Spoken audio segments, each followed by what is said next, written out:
Hello, magandang hapon. Usapang corruption nga ulit tayo.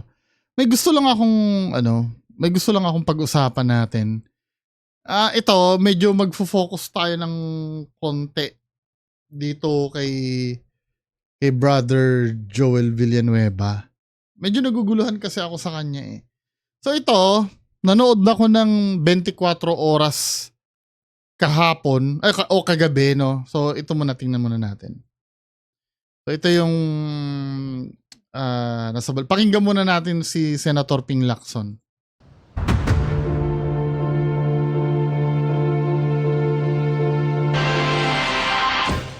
Di pa maituturing na lusot sa issue ng budget insertion sina Senador Jinggoy Estrada at Senador Joel Villanueva. Yan ay para kay Senate Blue Ribbon Committee Chairperson Panfilo Lacson. Pinayagan naman lumabas sa Senado si dating DPWH Engineer Bryce Hernandez ng isang araw para kumalap ng ebidensya sa kanyang mga alegasyon. Baka tumakas yun, ha? Nakatutok si Sandra Aguinaldo. Papayagan nyo, dapat bantay sarado yun. Baka mamaya mag-disappear yun or baka mamaya iligpit yun. So hindi mo kilala si Senator Jinggoy at hindi ka nagdala ng pera sa kanya? Hindi po. Kahit po kay Bryce, wala po akong dinalang pera. Okay. So talagang safe ka na. Please, continue. Yan ang muling biro kahapon ni Senador Rodante Marcoleta kay Senador Jinggoy Estrada sa pagdinig ng Senate Blue Ribbon Committee ukol sa anomalya sa flood control projects. Pero kung si Senador Panfilo Lacson ang tatanungin, hindi pa pwedeng sabihin safe si Estrada. Gayon din si Senador Joe. Ako lang ba yung nakakaramdam ng pagkabuisit pag nakikita ko nag-i-explain to? Alam nyo, no, kung akong tatanungin, hindi ako expert sa ganyan, ha? Yung sa batas-batas na ganyan. Pero kasi hindi na naman politics itong usapan. Ito ay usapin nating mga ordinaryong mamamayan na gagamit lang ng common sense, no? Hindi ba kung akong tatanungin, pero correct me if I'm wrong, no? Libre kayong paliwanagan ako. Di ba parang hindi siya maganda na kasangkot sila doon sila yung nagtatanong doon? Kasi parang feeling ko mga sasabihin nila dyan, mga self-serving eh. Kasi isa sila sa mga akusado eh. Tama ba? Akusado. Tapos nandyan sila, nagkakandak ng cross-examination or ng pagtatanong. Diba? Parang ang mangyayari, iaano lang nila, gigisahin lang nila yung mga nag-aakusa sa kanila. Hindi siya, sa akin, dapat mag-i-inhibit sila dyan eh. No? Agree ba kayo sa akin? Pero kung hindi kayo agree, no, gusto ko marinig yung explanation mo kung bakit kailangan nandyan sila. Sasabihin nyo, hindi, para talagang harapan. Kasi yung harapan na yun, na lang yun eh, parang to show na malinis ang konsensya namin, kaya naming humarap. Pero in reality, kung makikita, mamaya, no, i-explain ko sa inyo kung bakit parang sablay-sablay din yung, lalo na ito si Senator Joel Villanueva. Nakitaan ko ng konting kamalian ba?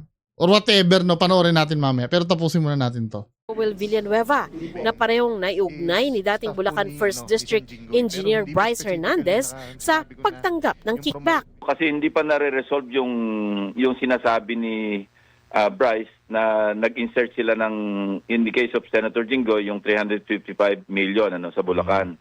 Senator Joel naman 600 million. Sirbihan ko na rin silang dalawa bago sila umalis na hindi pa nare-resolve ito. Sabi ni Lacson, tugma kasi sa nasa 2025 National Budget o yung General Appropriations Act o GAA ang total na 355 million pesos insertions na umano'y ibinaba ni Senador Estrada sa 7 flood control projects sa Bulacan. Sa 355, tatlo yung napuntahan ng team ko, medyo may issue. May issue Kasi yung nga, tatlo. Okay. lahat phase 3, pero hindi pa nasisimulan yung phase 1. Yung iba naman, phase 2 and phase 3, pinagsabay ang pagpopondo. Ang isang issue doon, meron na yatang parang nakapag-release na ng pondo sa phase 3, pero teka muna, nasa phase 1 pa tayo. Parang ganon. So may issue talaga. May issue. Maging ang 600 million pesos na ayon kay Hernandez ay insertion ni Villanueva. Nakita rin ni Senador Sherwin Gatchalian na nasa unprogrammed appropriations ng 2023 budget. Ang unprogrammed appropriations ay bahagi ng pambansang budget pero wala pang nakalaan na pondo at walang detalye sa simula. Kung may babangga ang pondo o kita ay maaari na itong gamitin, bagamat dapat ay sa mahalagang gastusin lang ng gobyerno. Yung kay Senator Joel, totoo yung nahati sa 8 proyekto at So may bahid ng katotohanan pala. Kay Senator Joel, totoo pala. Kasi napanood ko yan ng hearing, parang sinasabi niya walang ganun daw. Pero natuklasan nito nila Gatchalian tsaka ni Lacson. yung kay Senator Joel, totoo yung nahati sa 8 proyekto at nakapagtaka rin doon, lahat uniform 75 million bawat isang proyekto na 8. Pero sabi ni Lacson, may kailangan pang patunayan si Hernandez. May credibility na yung sinasabi niya, ito, in-insert nila, binaba sa aming District Engineering Office. At sila yung, sila yung mag-implement. Kaya lang, yung issue naman ng talaga bang nagbigay siya ng komisyon doon sa 2 senador, yun na ipoprove niya ngayon, di ba? Ledger man o kung ano man, yun ang dapat maipakita. Pero common sense na lang ang gagamitin natin, no? Syempre, sila yung nag-insert ng budget na yun, hindi malamang or sa bagay, no? Kung hindi pa rin mapapatunayan, lusot pa rin, no? Kaya galingan nito ni Bryce na maghanap ng... Kasi ang lumalabas kasi, yung pag-uugnay kay Jinggoy at kay Joel Villanueva ay walang malinaw na ebidensya na binigyan talaga. Kasi mga pinapakita niya yung pictures, no? Pero kung makikita nyo, may nakalkal akong nandito ba yan? May nakalkal ako ditong video na si Alcantara, yung district engineer, ay talagang kilala niya na noon pa kasi taga Bulacan ito si Joel Villanueva, di ba? Bukawi. Andun yung parang building nila ng JIL eh. Bagong tulay ng Bukawi! Mabuhay! Salamat po! Ayan o, kasama si Alcantara no, no? Hindi na uubra dito yung yung palusot na hindi. Baka lang naman, yung nagpa-picture. Diba? May mga level kasi ng pagpapapicture na ako, halimbawa, kung ako man, makasalubong kayan talaga si Joel Villanueva, baka magpa-picture ako dyan. Pero it doesn't mean nakakilala ako ni Joel Villanueva. May mga level kasi na ganun. Pero ito naman, ano pa ba ang iisipin natin yung itatanggi niya na, na hindi sila magkakilala? Unang-una, taga Bulacan si Joel Villanueva. District engineer din ng Bulacan to. Sa mga ganyang pinapatupad na project, magkasama sila. Imposible namang hindi sila magkakilalanan yan.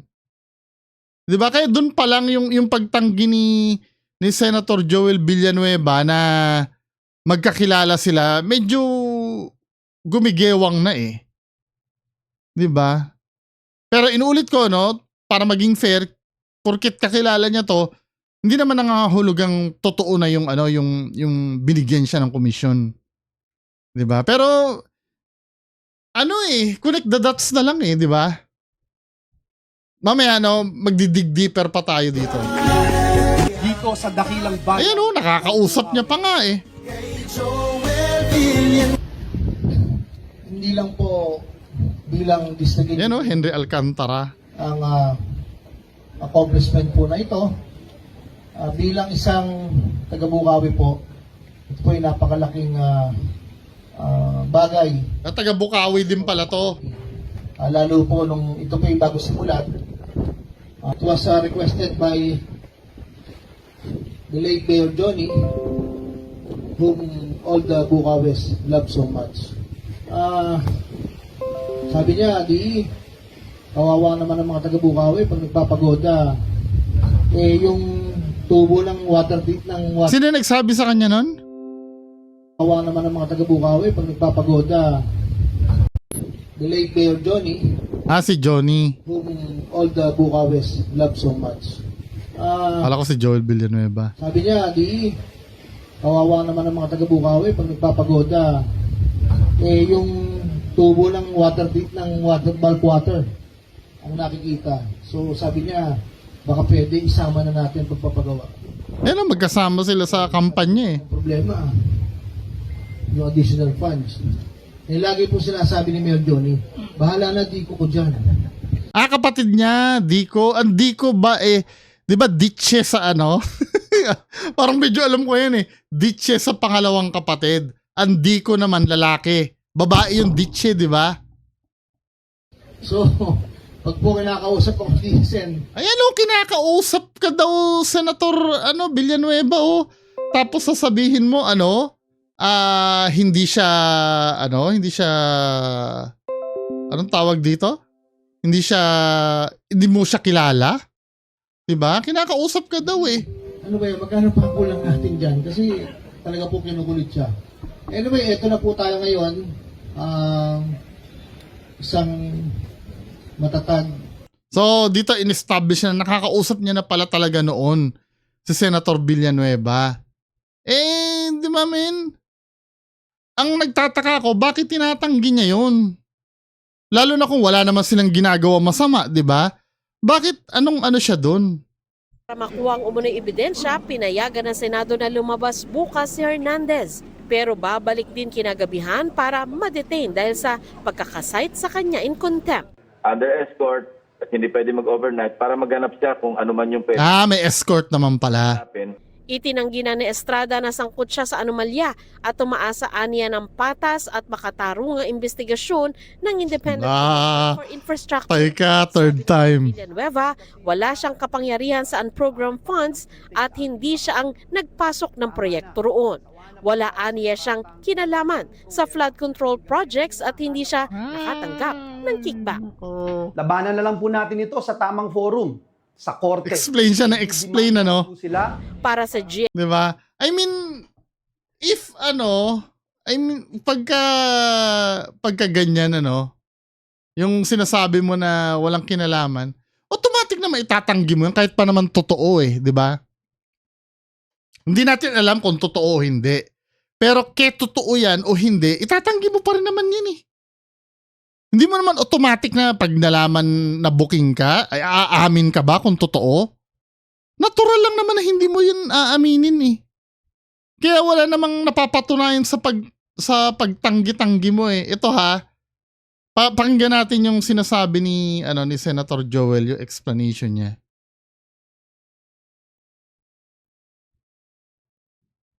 Diba? Paulit-ulit na lang.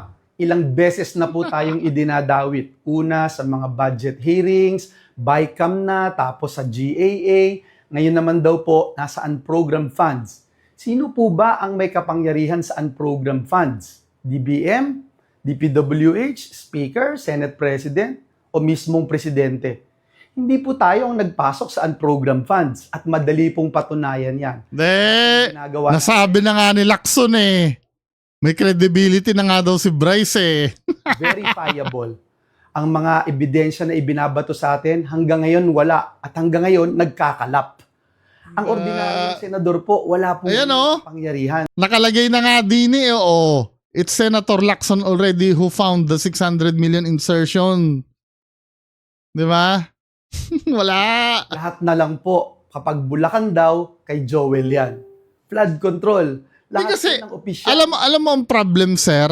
Bida ka kasi ng bida dun katulad yung tulay na pinagawa dun, bumibida ka dun Di malamang ikaw talaga ang makikita ng tao.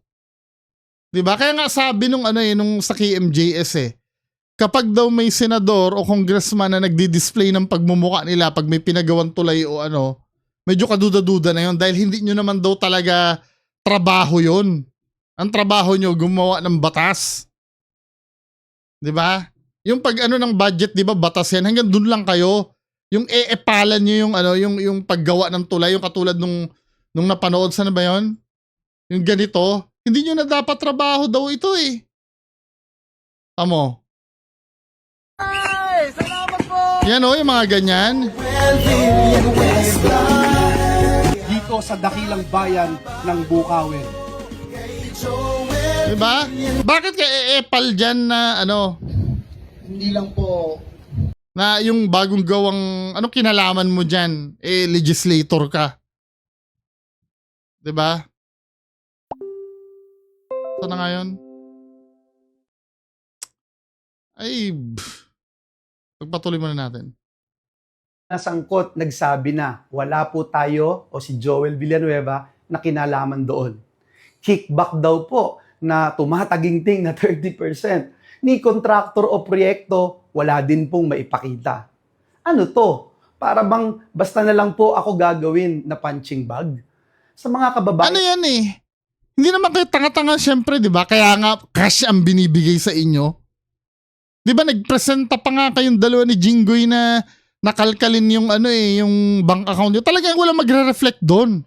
Kasi ang binibigay sa inyo ay cash na nasa box daw ng instant noodles.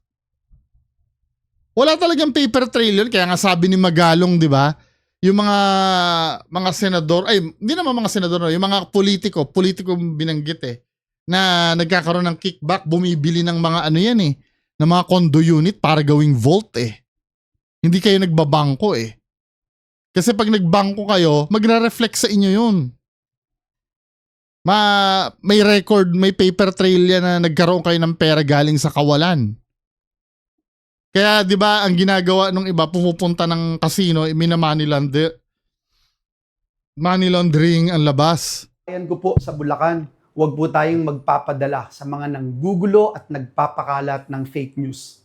Simula pa lang, ang dami na pong kwento. Mula sa budget insertion di umano, ginamit lang tayo at dinaan dun sa Bulacan, hanggang sa naging BICAM, hanggang insertion sa BICAM, tapos contractors, litrato sa cellphone, tapos paulit-ulit sabi gaa-gaa, at ngayon ang program.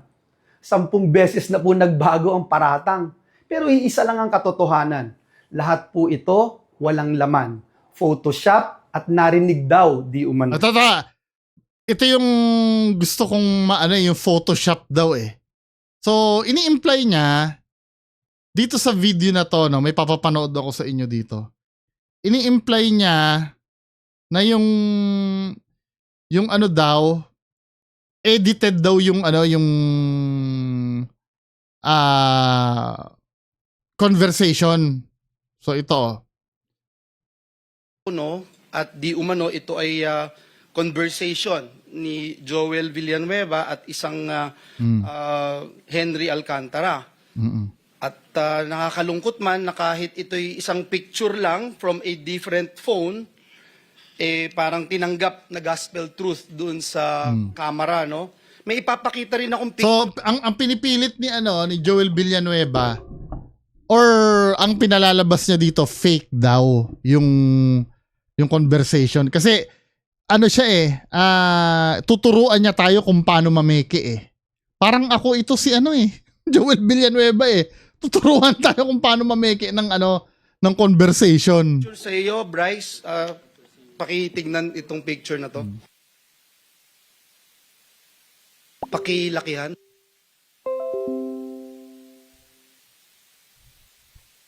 Bryce, naaalala mo ba yung messages na ito?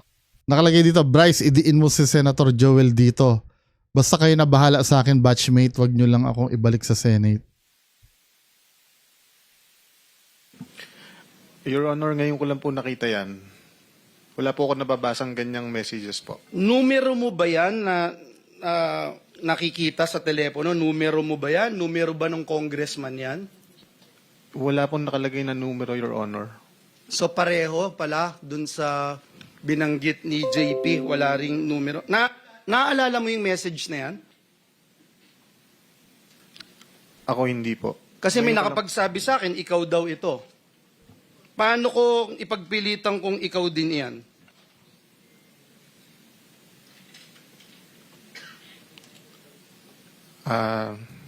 Nasa sa inyo na po yan, Your Honor. Pero hindi ikaw yan. Hindi po. Babasahin ko lang, Mr. Chairman, nakalagay dito, Congressman, Bryce, idiin mo si Sen. Joel dito. Bryce sumagot, basta kayo na bahala sa akin, batchmate. Huwag nyo lang akong ibalik sa Senado, sa Senate. Mr. Chairman, if we rely on pictures, anyone can claim anything. And let me show how easy it is to fake this one, Mr. Chairman.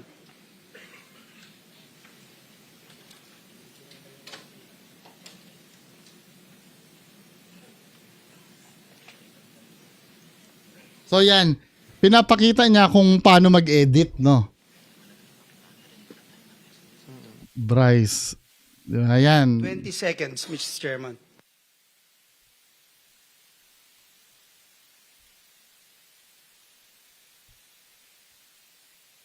So yan, ano? Pinakita niya kung paano mameke. Took me 20 seconds, Mr. Chairman, to do that. Mr. Chairman, maaaring sabihin yung cellphone na nagpicture at ang metadata ng picture na ito ay para sabihin kinuhanan talaga noong October 2023. Kanina si Mr. JP nagsasabi baka 2022. Pakita din po natin kung papaanong mag-alter sa metadata of an image. So pwedeng palitan yung date kung kailan nakunan yung image, no?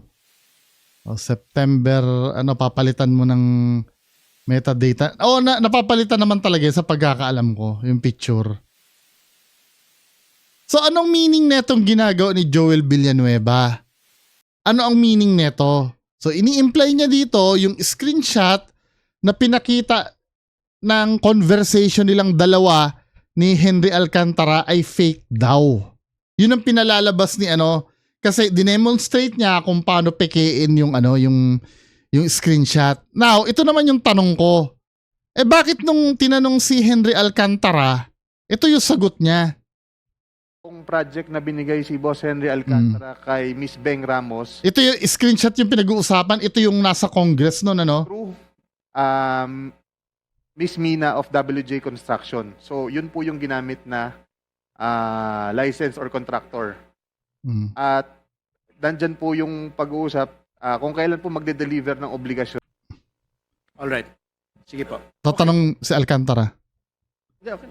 Alright. Sige po. We will give District Engineer Henry Alcantara, before proceeding to the different topic na po, Oh. we will give you the right to reply. Yung pong huling picture, wala naman pong binabanggit na ako po yan eh. Siya po ang kausap. Yung una po, yung kay Senator Joel, ang tanda ko po dyan, nagre-request po siya ng mga multipurpose building, yung secretary at that time. Tapos po, nung nandun po kami sa hearing sa Senate, kinausap ko po siya, sabi niya, nagre-request ako kay secretary, papalo up po na lang. O kita mo? Pinapaliwanag ni Henry Alcantara na totoo yung convo. Ang depensa ni Henry Alcantara, iba lang yung konteksto.